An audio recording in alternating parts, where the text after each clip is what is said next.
In this lesson, I'm going to demonstrate how to divide fractions.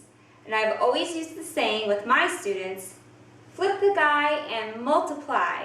It's a nice catchy little tune that might help you remember what to do when you have fractions and that division symbol. Alright, so the first problem that I have here is 2/5 divided by 1/2. And I'm going to flip the guy and multiply. And what that means is I'm going to be working backwards. I'm going to flip this first fraction going backwards. So 1/2 is the fraction I'm going to flip. And what that means is just to invert it, or make my denominator into my numerator and my numerator into my denominator. So if I flip this fraction right here, 1 over 2, it's going to make this fraction 2 over 1. And then I'm going to multiply by 2 over 5. The first one stays the same. So going backwards, I'm going to flip the guy and multiply by this next number here. And then I'm going to multiply these numbers just as I would multiply my regular fractions. So 2 times 2 equals 4, and 5 times 1 equals 5. So 2/5 divided by 1/2 is actually 4/5. Okay?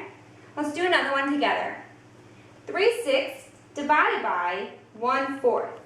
Okay? So going backwards, I'm going to flip the guy, this one right here. So I'm going to make it 4 over 1, multiply 3 over 6. Okay?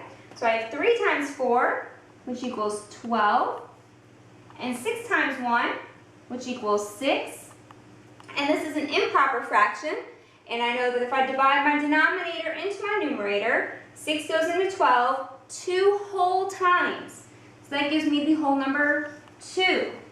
So actually 3/6 divided by 1/4 gives me 2 whole. Okay? So 3/6 divided by 1/4, if I flip it and multiply it, I get 3 times 4, which is 12. 6 times 1, which is 6. 12 divided by 6 is 2 whole. If you want to at this time, you can pause the video and you can try these next examples on your own.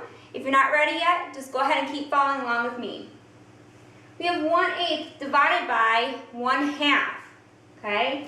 So I'm going to flip this guy right here, my second guy, make it 2 over 1, and I'm going to multiply times 1/8. Okay? So 1 times 2 is 2, and 8 times 1 is 8. Now can 2/8 be simplified? It can. 2/8 can both be divided by 2. So 2 divided by 2 is 1, and 8 divided by 2 is 4. So actually my answer is 1/4.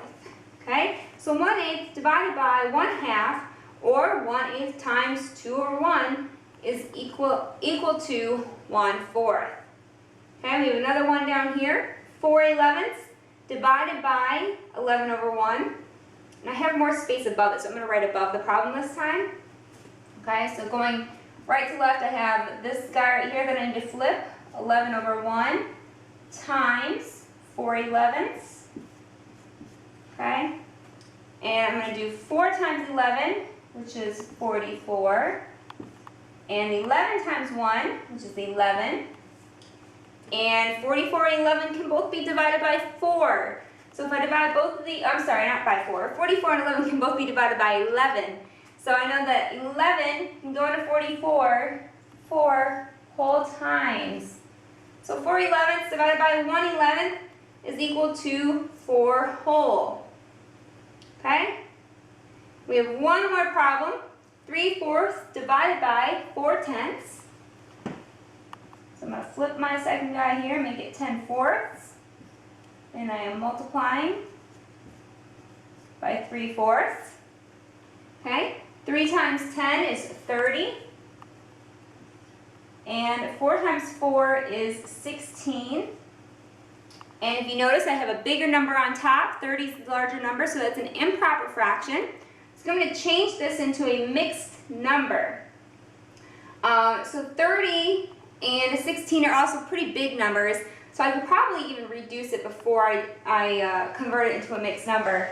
So 30 and 16, I'm just rewriting it down here, I know are both even numbers, so I know I can at least divide them both by 2. 30 divided by 2 is 15, and 16 divided by 2 is 8, okay? Smaller number, 15/8, a little bit smaller. I know 8 goes into 15 one whole time. And if 8 goes into 15 once, that means I have 7 left over. And my denominator stays an 8. If I want to double check that to make sure that I did that correctly, I can convert my mixed number into an improper fraction. 8 times 1 is 8, plus 7 is 15. 8 plus 7 is 15, and then my 8 is the same. So I know that 1 7/8 is correct. 3/4 divided by 4/10 is 1 7/8 when it is simplified. And that's dividing fractions.